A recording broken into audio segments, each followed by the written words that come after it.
bisa jelaskan nggak terkait penahanan Akrim yang melakukan pemukulan terhadap wartawan?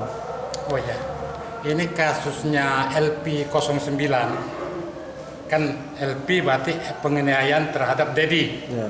LP itu setelah dikembangkan dengan bukti permulaan yang cukup, ya kan?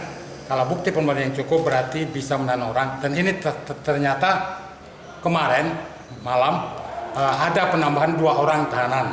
Siapa aja, Pak? Yaitu yang pertama Akrim bin Nurdin, yang kedua Tiherjal bin Basri. Berarti sudah berapa orang? Sudah berapa tersangka, Pak? Yang penambahan ini kan 2 nih. Ya. Yang kemarin kan ada ditahan juga, tapi itu kan penangguhan. Udah berapa semua? Nah, jadi berarti udah 4 ya? 4 ya. 4 orang. Pasal yang digunakan untuk kedua orang ini, Pak? Ini ya 170 nih Pak. Pasal sama ya? Iya. 170 ya. 170 penganiayaan bersama-sama. Berarti sekarang sudah ditahan Pak Akrim, Pak? Ditahan ada di dalam, dan saya udah koordinasi sama Kasat Tahti bagian tahanan. Memang ada betul di mana juga. Ada di mana? Ya udah.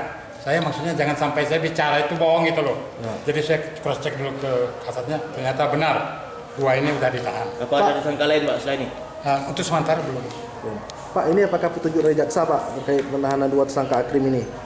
Nah inilah Pak, kita istilahnya bukan sekali aja kita adakan koordinasi terus ini perkembangan hasil ini ya. Jadi hasil ini kita terus kembangkan.